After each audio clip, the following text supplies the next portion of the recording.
o te o folo fatu I le ava ma le whalo le tele tawai le suafa manu ma lo le tatou ali o Iesu Keriso le nei fwoi tai a fau o le sale nei le sifulu ma tolu Fepuari ia le tau sanga lua afe lua sifulu ma le lua ua tatou toi asia fwoi ala o whasalalaunga I lunga o le ea ia ona pui nga malu lava o le soifua ma lolo ina o tatou tangata mai le whaamai pe ona pepesi le nei fwoi vai tau whaamalo I Lotu langi matafi su o tatou tina ia su fo ila uwhainga aluenga pa ia le tua mautou tua tai nane le vasenga o te akono ma Lotu pa ia le silasi se ia o lava I outou walo mania mātou whanau ai le ngata I lea whatalo whatu fo I le uso kerisian uma o whaafonga mai le tu ma le tu o le larangi o le fo I wa tatou toe whata I lunga o ala leo te le vavave a wasi tatou tapu inga I le tua fo I ailo na vi inga wa ia toi wha popo I Lotu suifua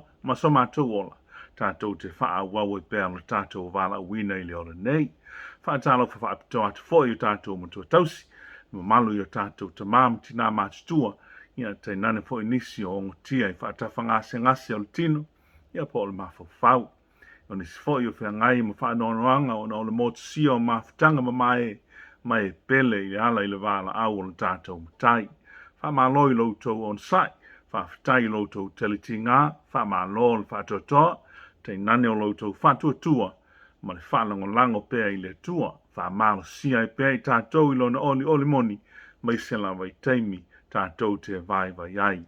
Ai o maia se I o tātou tā puai whatasiatu I le tua. E tasi le mea ua o wole atuai I a Iova, o le mea lava lea, o te sa ili atuai. Ia o nofo I le fale o Iova ia so uma o le wola. Ina ia o iloa atuai le matango fio Iova. Ma o sa ili I lona malu. Se o tatou te talo. Lo mātou atua pa I ai. O le na whaia mea umalama o vaia ma mea ele o vaia.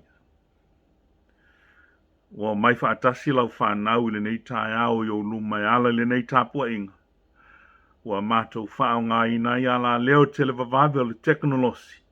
Pe ona e wha mea alofa ina I le lanolangi I nei on pō. A wa mātou whaatonga ma wala au I la wa fio I le nei tae au. A wai mailo wa nganga pa ia I le nei Sauniga.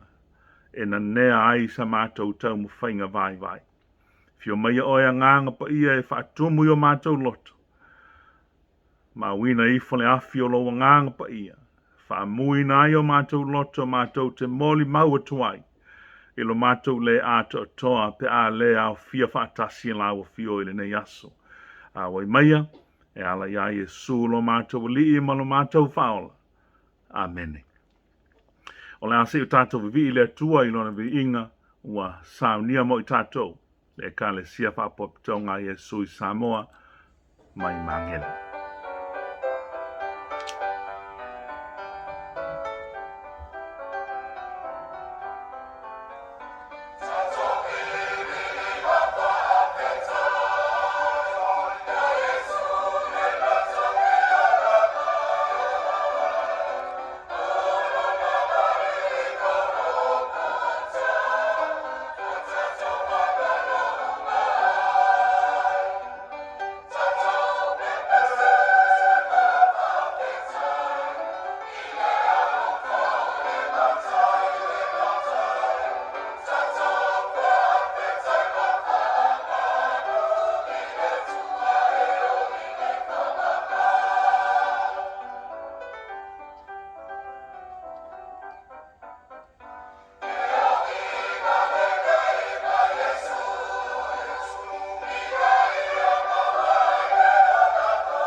o le whaitawina o le tuspa ia, o la maua stusi o filifilia mo i tātou le whaitai au, ia mai le whenga fou, tusi lona lua paulo i le kalesia i Korinito, ia o mata upa wha, o te whaitawina le whai upa mua mua, whangata mai le whai upa se fulma le lua, tātou te whaitau whaatasi, ia pe a o iei lau tuspa ia, mo lua le Korinito lona mata upa wha, whai upa mua mua e whaangata le whai upa se fulma le lua, tātou te whaitawina, tātou te whaitawina whaatasi. Whaafonga maia, ia fionga pa ia o le tātou utua. O le mea lea mātou te le whaavai vai ai, o i mātou ua iai le nei whaiva, ina ualo whaina i mātou, a ua mātou la whai mea lilo e mama ai, e leo sava vali ma le ami o pepelo, e leo whaafilongia, e mātou le fionga le atua, a ua whaailoa mātou e mātou i le lota fuatia ifo tangata uma i luma o le atua, i lo mātou whaali atu le upumoni. A whai foi wa ufitia la mātou tala le lei, wa ufitia ia i e wa whano, wa whaatawa soina manatu o i lātou o ele telitonu, ele atua o le lalolangi nei, ina nei pupula atu ia te i lātou le malama lama o le tala le lei, i le mamalu o keriso, wa tusa o ia ma le atua. A wa mātou te le tala ina i mātou, a o keriso Yesu le alii, o i mātou nei foi o autou o auna ona o Yesu. A wa o le atua o le na whai atu ia pupula mai le malama lama mai le po uliuli, o wha pupula mai e ia i o mātou loto, ina ia malama lama i loai le mamalu o le atua i fofonga o Yesu Keriso. A ua ia te mātou le nei oa i ipu o mea, ina ia i le atua le matua tele o le mana, a e le mai ia te mātou. O puapua ngā tia i mātou i mea uma, a e le wha atu atu valeina. Ua fe meme ai, a e le matua fe meme ai. Ua sawaina, a e le tu ulafoina. Ua lafo tuina i lalo, a e le whano. O lo tau ave le tino e le au noa, le fasio tia o le ali o Yesu. Ina ia whaalia fo i le soifu o Yesu, i o mātou tino. A wao i mātou nei, o lo ola ua tui nātu pia lava i le oti ona o Yesu. Ina ia whaalia fo i le soifu o Yesu i o mātou tino au ngavale. O le nei, wanga lue le oti i tonu i ate i mātou, a o le ola i tonu i ate o tau. Whamanuia tele mai le tua, i le tātou whai tau ma whanongonongo i lana fionga pa ia. Tu mau ia te ia lona viinga, nei ma se ia o i le whaavavau lava. Amene. Tātou tue vi i le tua i lona viinga, o lo suafa Yesu e.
se o tātou whamaulalo I luma o le atua ala I te talo, tātou te talo I le te talo o le whawhatai, tātou I fōma te talo I le atua. Lo mātou atua pa I ai.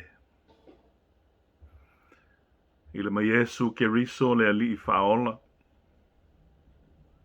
Ma lawa fio a nganga pa ia o lo tauto o lua ina pēa lo mātou vai I aso uma o lo mātou ola. Ma lia lava I la mātou whaalongo vi inga ua whaia o tangata. Mātou te tau atuai le mamalu sili ese o lo swafa leli ia Yesu. A wawa mātou talitonu ma whātua tua I a te oe. Mātou talitonu ma whātua tua I lo lava maliu. Ma le saole tonga na Sauniga mo I mātou o tangatang sawa. Ia vi ia ma sanga vi ia pea lava lo swafa I lunga ma lano nei. Wa mai whātasi lau whanau I o luma I le nei tai au e ala I le nei ala leo.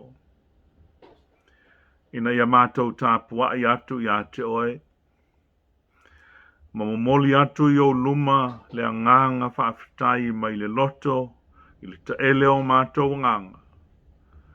A wā ua mātou langona I o mātou loto tangata whātuatua.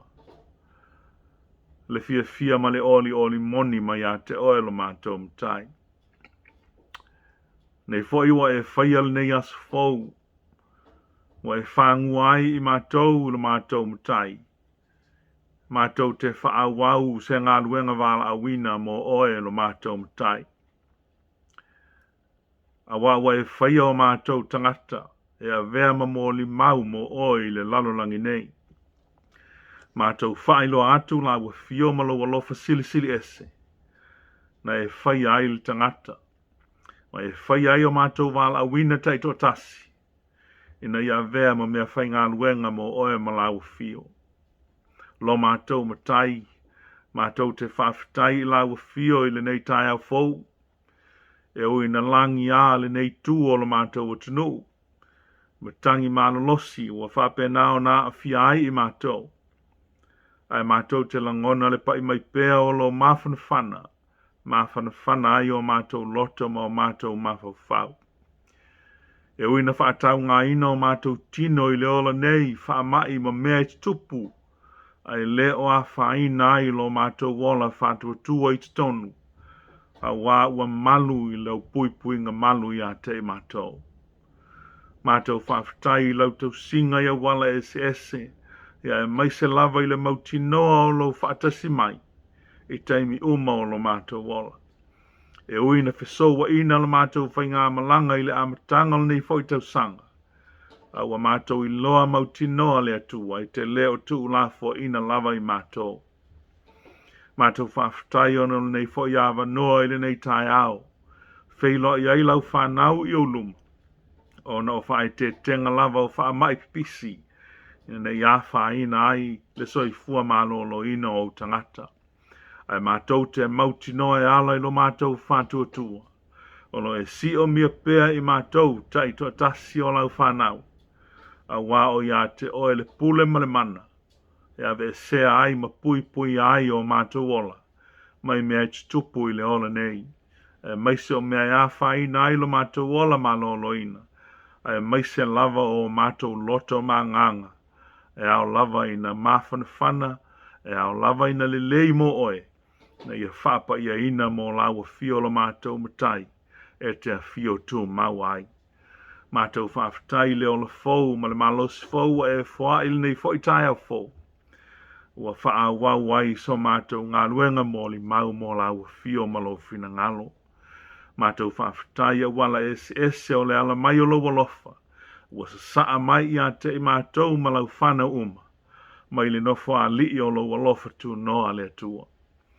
Mātou whawhitai mea umalava wa e Sauniga mo lau whanau. Wa wala ese ma au nanga ese wa mātou maua. Wa wala mai polo kalame ale malo ma company ma whaala pot putonga. Whape nā lava le tua o na langolongo ina ai o tangata mo latou soi fua I le nei tunu. Ia mai se foi o le lalonagi atoa I aisi o mātou o tunu o Samoa. Mātou whaafitai I la wafio le atua no le mautino lo mātou whaoltanga. E ala ia Yesu ke riso lo mātou o lii ma lo mātou whaola. Ma le tau langa tōngi ola na ia Sauniga ina ia whaola ina I mātou teito tasi. O e whātua tua ma whaamoe moe tasi I la wafio lo mātou tai. O le mātou talo whaafitai lea ia te oe lo mātou matai. Ia te oe pe lava le vi inga, o le whanetanga, o le whamanu ma le whanetanga. Nei ma se ia o le whaafitai. Ia se ia o le whavavau lava. Amene.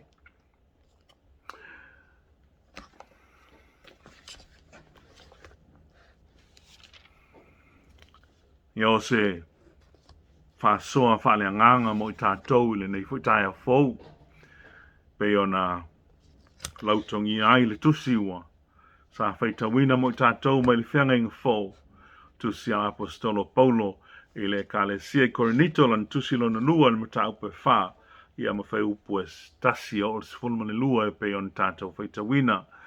Ia o se ni nai whai upu o whaapitoa mo se mawhauwhaunga whaleanganga mo le neitai au. Ia o maua mai le whai upu e valu, le iwa, ia ma le whai upu e sifulu. Ua whapealo na whaitawina o ia whai upu. Ua puapua ngā tia I mātou I mea uma. Ai le whaatua tu wale ina. Ua whe meme ai, ai le matunga whe meme ai. Ua sawa ina, ai le tu lafo ina. Ua lafo tuina I lalo, ai le whanu. O lo tau ave le tino e le au noa. Le fasio tia o le lio Yesu Kiriso. Ina ia wha lia foi, le soifua o Yesu I o mātou tino. O le atoanga le nā o le matua o le neitai au.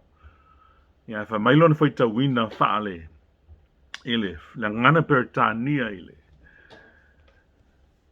ile tuspa ia o tau o le easy to read version o lona wha li liwina.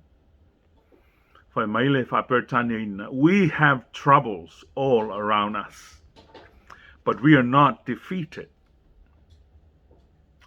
We often don't know what to do, but we don't give up. We are persecuted, but God doesn't leave us. We are hurt sometimes, but we are not destroyed. So we constantly experience the death of Jesus in our own bodies. But this is so that the life of Jesus can also be seen in our bodies. O le manatu au tu o ni mawhauwhaunga whaleanganga le nitai au e whapelo na whaitawina. O le aso tātou wala wina whale tangata kerisiano I le nei vai teimi o le COVID-19 fulmaleiva. O le aso tātou wala wina whale tangata kerisiano I le nei vai teimi o le COVID-19 fulmaleiva. What is the calling for us Christians during COVID-19? Again, I read, what is the calling for us Christians during COVID-19? There is no doubt that COVID-19 or Delta or the Omicron variants exist in every corner of this earth. And so are the stories of the facts and people's opinions about the virus. There are also debates about the effectiveness of vaccinations. There are also debates about the multitude of data and information on the impacts of the virus worldwide. And of course it is right. The pandemic has turned the whole world upside down. Because if we look at around March of 2020, before the lockdown started, it was a different world then. We are now living in a new normal with a different set of priorities. It looks like we're going to live with the coronavirus the same way we live with the common cold. The updates on the pandemic, come to us several times a day. And there is news all over the world on this pandemic, giving us information and data, facts and opinions about this COVID-19 thing. As Christians, what do you think? And what should we do in the midst of this thing? In fact, Christians should look at this whole scenario as an opportunity. And if there are any people in the world who should know about the existence of these situations closer to the end times, it should be us, the Christians. Our Christian Bible talks about these specific times in the history of the world. Therefore, we should have been well prepared for such turbulent times. The Old Testament prophets spoke about this time several centuries before Christ. But Christ, Jesus revisited these prophecies when he sat down with his disciples, and Jesus said, there will be violent earthquakes. There will be pestilences and famines in various places, and there will be terrible sights and great signs from heaven. Luke 29, verse 11. This is a time of great distress. But in 2 Corinthians 4, the passage that we read, Paul is speaking of being afflicted. He is speaking of being confused and persecuted. He was struck down together with those who supported him. Despite in these things, those who are in Christ are not destroyed or despaired, because we carry a treasure with us. What is that treasure? It is God's power. It is God's power which can be seen in the death and the resurrection of Jesus Christ. That's why Paul says to us, we have troubles all around us, but we are not defeated. We often don't know what to do, but we don't give up. We are persecuted, but God doesn't leave us. We are hurt sometimes, but we're not destroyed. So we constantly experience the death of Jesus in our own bodies. But this is so that the life of Jesus can also be seen in our bodies. There is so much negative news nowadays. If there is positive news, it does provide a sort of a reprieve. But the problem with those positive news, they don't last. Despite the negativity, Christians are called to joy. They are called to renewal. They are called to the light and love of Jesus. We can, and most certainly should, take those negative talking points and not lose heart over them. As Christians, what are we to do in this circumstance? Do we understand that we have a calling as believers?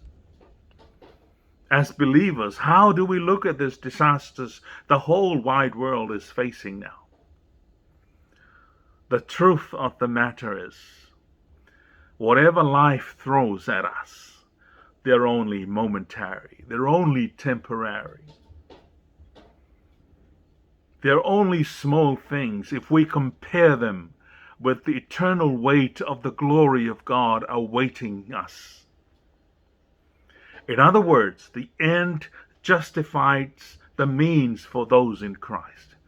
In his words to John the Revelator in Revelation 21:23, there is no pain, there is no tears, there is no sickness, no quarreling, no need of the sun, because we have Jesus. The eternal glory is worth the sacrifices we make on a day-to-day basis. Paul says, as a prisoner serving the Lord, he pleads with us to lead a life worthy of our calling. For you have been called by God. Those are his words to the church at Ephesus in Ephesians chapter 4, verse 1. We're also called to love others, even in the midst of suffering and affliction. As Christians, suffering brings out the best in us. There was a famous piano maker by the name of Theodore Steinway. He said that it is only when you apply strong pressure on a piano keys that creates beautiful harmony. He's actually right, spiritually speaking. Sometimes it is only the pressure, the persecution that we undergo that causes a song to resonate in the hearts of those with whom we share. Paul knew this very well, and he said it that good things are happening even in our tribulation and difficulty, for through our hard times, Jesus shines brighter. The more the pressure, the more we sing the victory song of Jesus Christ. In our passage, Paul is reminding us that the way things are, we may seem like we're running out of hope, but we're singing a new song. The song of victory as a result of the victory Jesus won over his death on the cross. The victory over death so we can have eternal life. Whatever suffering we're facing, the Christians are called to demonstrate their faith in Christ. All our risks, humiliations, and trials are opportunities for Christ to demonstrate his power and his presence in and through us. We must ask ourselves, could I handle the suffering and opposition that Paul did? What is our calling during COVID-19? We are called to pray. We are called to shine. We are called to demonstrate the death of Jesus Christ through our bodies. Wa puapua ngā tia I mātou I mea uma, ai le whātua tuwaleina. Wa whememe ai, ai le matua whememe ai. Wa sawaina ai le tu lafoina. Wa lafotuina I lalo ai le whano. O lo tau ave le tino e le au noa, le fasio tia o le lio Yesu Kiriso. Ina ia whaalia foi, le soifua Yesu I o mātou tino. O le asu tātou wala wina whaal tangata kerusiano I le nei vai teimi o le COVID-19 fulmalei. E oe, whanau le atua I le to e tau whailo, tū langa whainga tāu a whea ngai mo le larolangi nei on po. A mai se a wawa, fōlinga mai ua peisia I ua pule e sealu tau soifua. Maso mātou wola I le tū langa ua iai nei on a po ma le whamai. Pe o na lutia umai le larolangi atoa. Aso uma le o langa e pe o na tātou iai le nei taimi, o tala wha mau mawina. O tātou maua mai ripoti mai lea I tū ma lea I tū le larolangi o lo tumu ai whaasala launga e nei o naso. O wha mau maunga o wha matalanga moni e winga I a unga o le wha mai. Ai mai se fo iai le wha a linga o le mau mawhau whaunga e se ese o tangata. E le ngata ua, a mai wha mau maunga. Ma mea moni o tā ua mai e fo mai mai lātou o e uma o e o lo lātou su e su e ina le wha mai. Ia e mai se fo I o le mau wha matalanga mai mawhau whaunga o tangata. Ia wa lātou whaavasenga I ai le wha mai I nei vai taimi. O tala uma ia o lo tātou maua ia sa uma. E vave suinga o leo langa I le nei taimi. A wape a tātou to e tepa I tua I le masina o mati le tau sanga e lua afe lua sifuru. Ma le sa o lo tonga sa tātou iai. E ma tau tia la le vave o na sui o le lalolangi. Fōlinga mai o le a vea wha mai ma vaenga tā ua o le tātou soifuanga.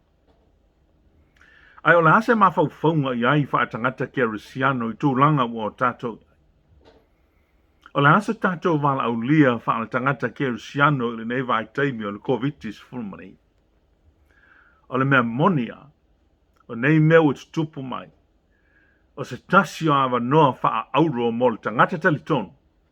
na te whaali atu wai lona atua o loo tali tonu ma au na iai. Na te mōli mau wai i le lalolangi e winga i lona atua o loo tali tonu ma au na iai. Ma a whai a iaini tangata o le lalolangi la tau te malama lama i mea nei o tutupu. O tangata Kerisiano. Aisea, a wafo ilo tuspa ia le Kerisiano o loo wha amatala au ili ma wha amanino ma iai mea umane. O lona winga, ua leva o na te tau o na tātou nofo sauni, mō teimi wha pēnei. Na valo ia nise o perfetta o le whea ngengu tuai, i le fia se lau o tau sanga a o lo manai le fio mai o Yesu. Ai na toi a sia Yesu nei valo anga, ma ia wha amatala i o na so o mea o ne atutupu i aso e ngata ai, aso nei. Mai wha mau maunga luka i lona ta upe luas fulmal tasi. Wha upe sfulu o sumal tasi, o na whita laia tu leo ia ia te i lato. E si i le taua i le tasi nuu i le tasi nuu, ma le tasi maa lo i le tasi maa lo. E iei maa fui e te tele i lea mea ma lea mea. O onge foi, ma wha mai, ma wha ai te ite, ma wha ai longa te tele mai le lang. I oe lau soe. E le whai ngō fia nei teimi o tātou iai. Ai peitai, o loo tau tala le apostolo nu ese.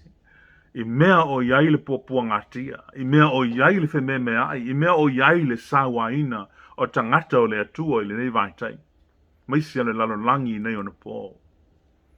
I le mawhaia nei mea o na whao matia, pe wha vai ai lātou o loo i ake riso. A wā o loo lātou tau a veina se mea lofa tā ua tele mai le atua o tātou tama, o la le mea lofa. O le mana le o le atua ua mawhai o na vaia i le maliu ma le toe tū manu malo mai o Yesu Keriso. E mai paulo i upu a vea ma tātou mutua, ua pua ngā tia i mātou i me uma. Ai le wha atua tu valeina. Ua whe meme ai ai le matua whe meme ai. Ua sawa ina ai le tu lafo ina. Ua lafo tu wina i lalo ai le whano. O loo tau ave i le tino e le au noa, le fasio tia o le alio Yesu Keriso. Aisea, ina ia wha lia fo i le soifua o Yesu, i o mātou tina. O la le apostolo Paulo i le kalesia i Roma. O ai se na te wha te e se ina mai tātou i le alofa o Keriso.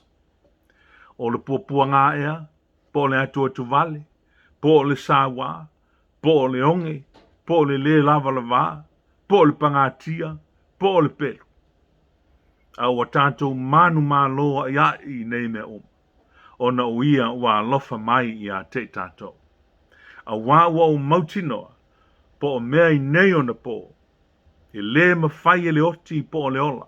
Po a ngelu po o lii, po o e manolosi, po o mea i nei o na po o mea tali, po o le maua lunga, po o le loloto, po o le tasi mea na whaia, e le mawhaia ia mea, o na whaatea ese ina mai tātou i le alofa o le atua, o loo ia Yesu Keriso lo tātou ali. O mea whai wat tupu i le nei vaitai, ua vala a wina ai la au Kerisiano. Ina ia matua tupu tele le alofa i istangat. Ina ia matua tupu tele le oli oli. Wha tele ina le malama lama, ma ia wha tumu ina i tātou, i le tumu ato to le li o loo ia Yesu Keriso. O e malama lama o eilo wala a wina wha tangata wha tua i le nei vai teimi o le wha ma. A le asau sila, wha le wha tua i mea nei wats tupu. I oe le whanaua le atua e le mawhai o na tātou alofia mea wats tupu. Ai o le mōli mau o le whātua e le tu mau ia mea. E le onga pe a fua i le whaavavau o le mamalu o le atua o loa whaatali mai mo le tangata tali tonu i le parataiso o le atua. I lana whaalinga i a Ioane i le moto pātamo na ia whetala i a ia whaapea. E so loi e sea e le atua loi mata uma i o lato mata. E le ai foi se toi oti, po se whano noa. Po se awe e le ai foi se toi pua ngā. A wā ua mawai atu mea mua. O wheta lai mai foi le te e le no whaalii whauta o te whaia ia fau mea uma. Ioe. ua fetalai mai fo'i o ia ia te au ia e tusi, a wā o upu nei e moni ma le wha maoni ia. Fetalai mai fo'i o ia, ua uma o na whai. O au le a lefa ma le o meka, o le a matanga ma le ngā taanga. O le ua fia inu o te fua i fua ina atu ia te ia, le puna o le vaiola. O le manu malo e maua ia mea uma, e fai fo'i au mona atu, e fai fo'i o ia mo watali.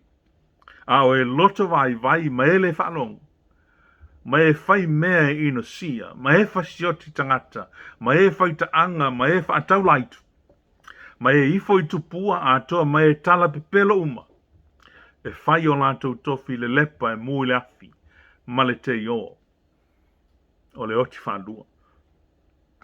O le folfolanga le al tato wali o Jesu Kiristo. Fai meilan whaatonunga ia Ioane ia e tusi a wā o upune e moni ma le wha maoni. Le au whaatua tuai. Tātou tali tonu i folfolanga le li.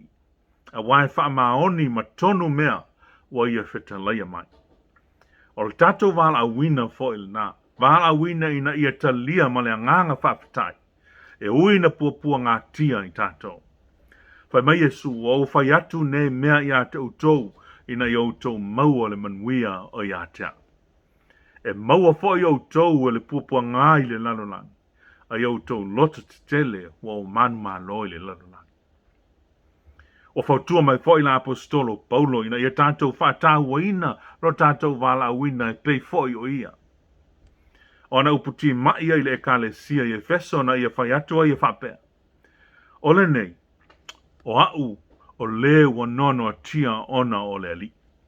O te ai o yatu i te outou, i outou sava vali i tusa ma le vala au, wa vala a wina ai tātou.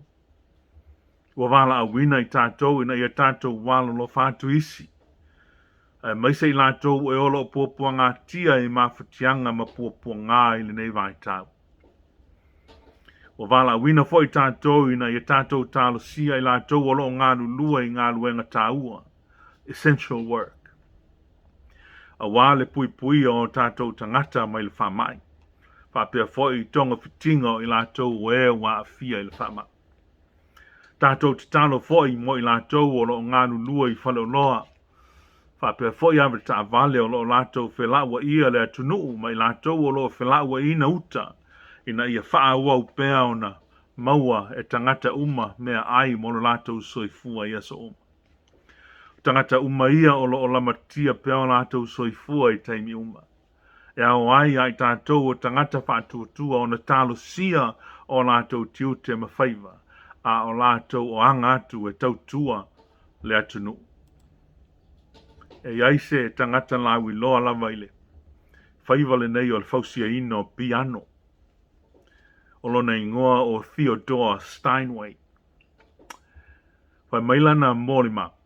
O le mamafa lava o lima o omi na aiki o le piano.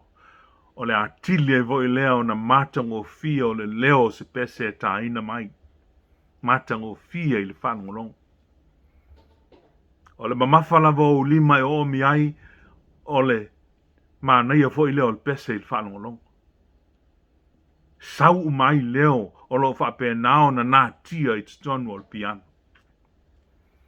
Whape nā se wa ai wha al kerisiano i le neva i tau ma puapua ngā o lo tātou whangai. O le mawhalawa o whaingita ma whaafati ata mai. O le sua malie fo i leo le whaalongo i le pese o le manu malo.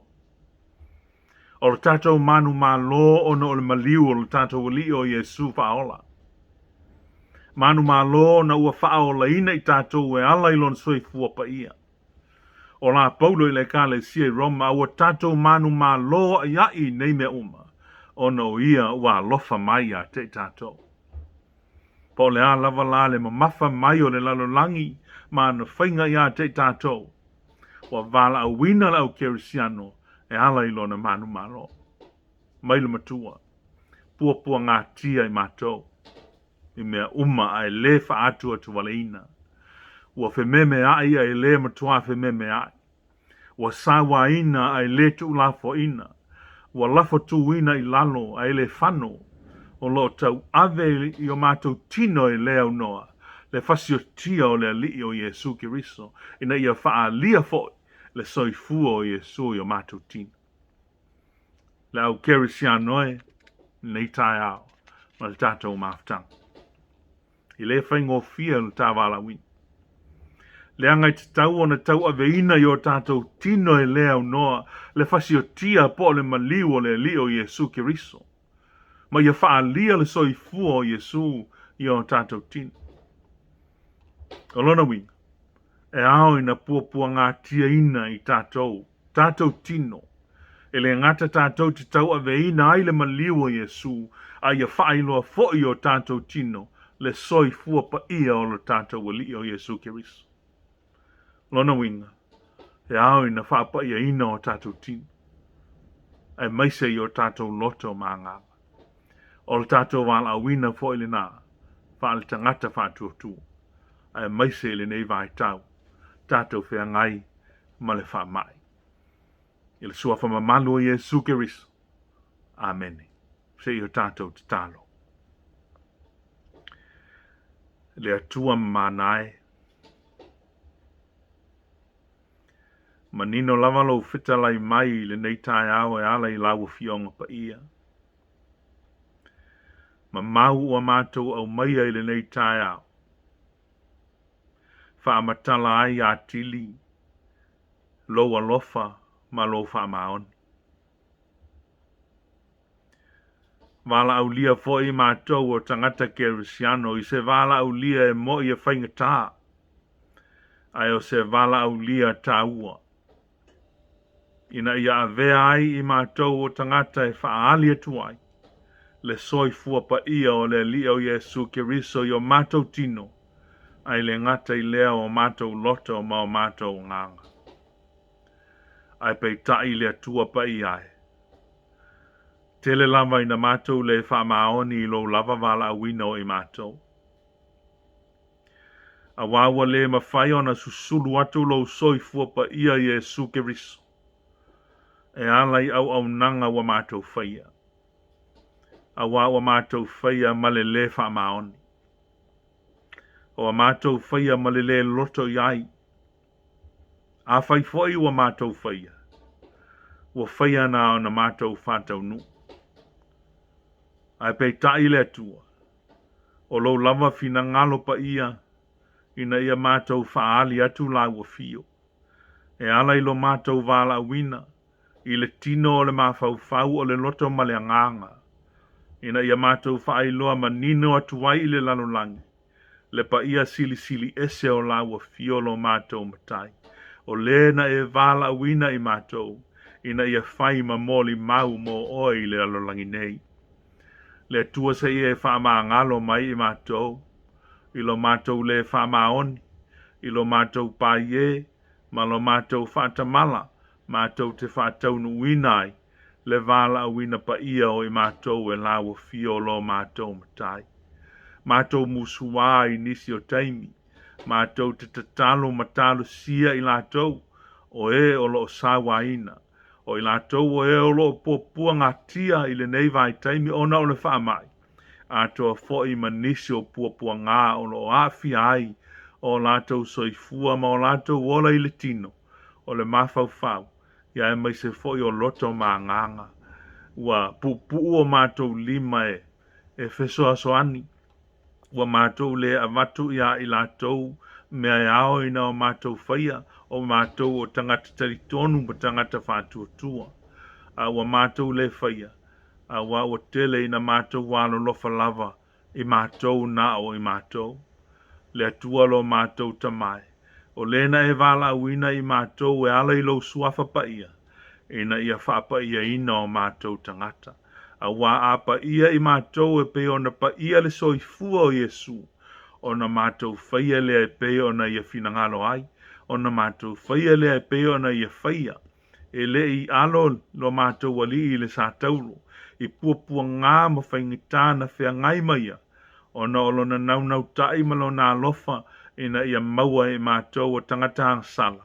Le ava noa e toe sa ili atuai ili atua.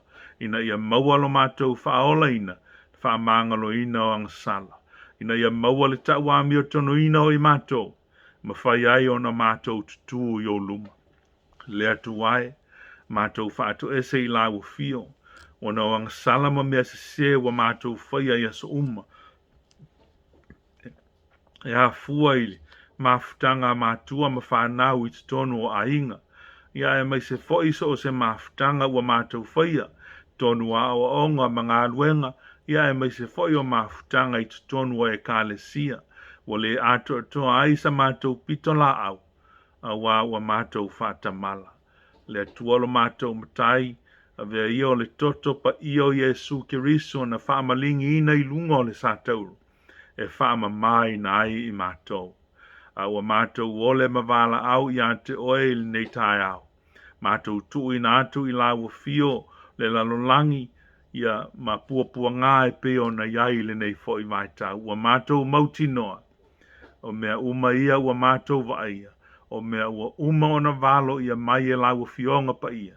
Ia ua ona perfecta, ia e maise ua whaamanatu mai fo ia lo mātou ali o Yesu Kiriso, a o soifua o ia i le lalolangi nei. E au lavaina mātou mafau lo loto ma mafau atili ia mea. Ina ia avea i mātou o vaa maipo lau tala lelei, e mo moli atu i le lalolangi pongi sā, lau tuspa ia ma lofi na ngalo.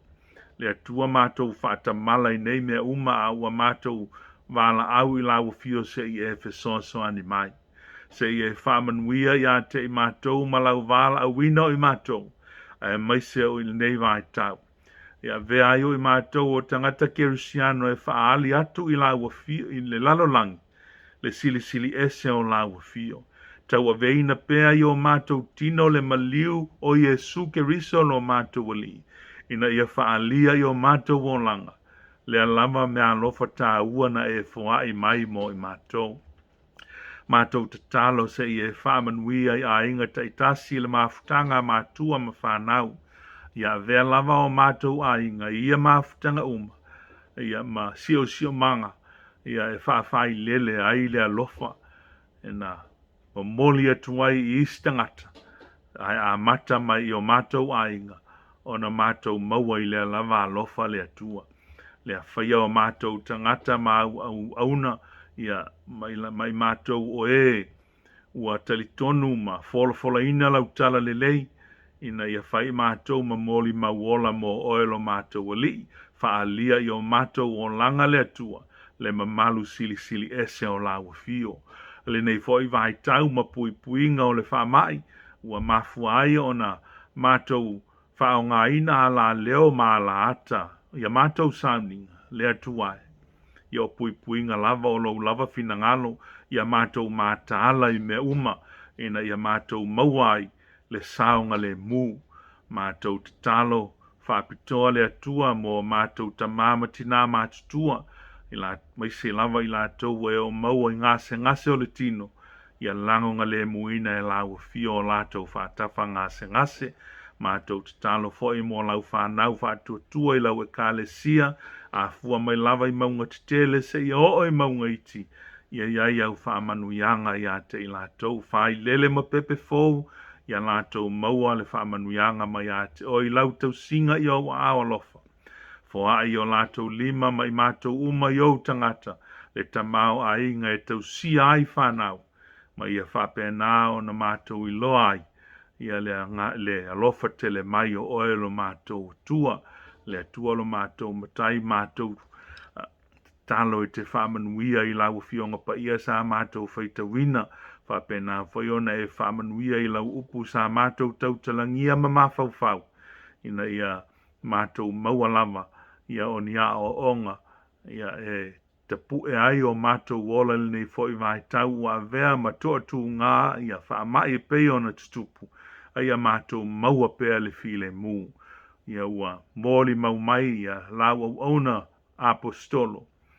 Po a lava mea i ona tutupu i le lalolangi nei. Olo e a wai mai pea ma whaatasi ia i mātou. Mātou te maua ai le mawhanawhana. Le atua lo mātou matai. Ia o le nā nisi o mātou te talo. Mātou te tui nātu lava i ate o i lea nganga whātua tua ma lea nganga whāwhitai, o lo e whāwhonga ma e sila mai, ma o lea ha e tali mai e tusa o lo lava fina ngalo. Ia i ate o e lea tua le tamale vi inga o le whanetanga, o le pule ao ma le mana umalava, nei ma se i o tu lava i le whaavavau lava. Amene. O le a tātou whai u le Sauniga i le vi inga ua Sauni mai, ia i le kalesia whaapoputonga i e sui Samoa, ia mai mangele.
O le whai unga le nā le tātou Sauniga Lotu i le nei fwoi tai au.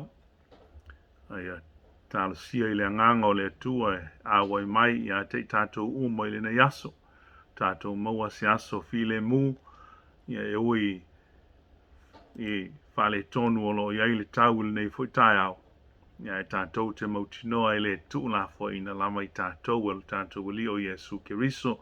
Ia mautinoa lava i le tātou wola whātua i o lo tātou a iai whātasi ma lo tātou matai i teimi umo o le tātou wola ia e maise lava teimi whaingatai pe ona o tātou iai le nei fwoi vai tau. Ia o la whai u le tātou Sauniga i le nei tai au. Se upa whamalosi ia mai le apostolo Paulo i lana tusi lona lua le kalesia i te Salonia lona mata upa tolu whai upa sifuru le ono ma le sifuru le valu e whapea. O le nei, o le li lava e ona le manuia, ia fo ina atu e ia le manuia ia te utou e le au noa i mea umalawa. Ia te utou umalawa le alofa tu noa o le tātou li o Jesu Keriso. Amene. Ia tātou whai ul te tālo. Mātou mautinoa o ia te oe le alava manuia le atua. Mātou whātonga i lunga o i mātou le alava manuia. Le manuia e peo nā fio mai le lio Yesu Keriso. Na te au mai le lalo langi nei. Mafuta mai alo wanganga pa ia i lunga i te i mātou le atua i le nei asu. Au mātou wanga atu i fnisi o fuafuanga. Ia taito o lua ina pēa i mātou e laua fio. Nei ma se i o lava i le whaavavau. Whaavavau lava. Amene. Ia manuia au whaasausaunga i le nei aso soifua ma ia manuia.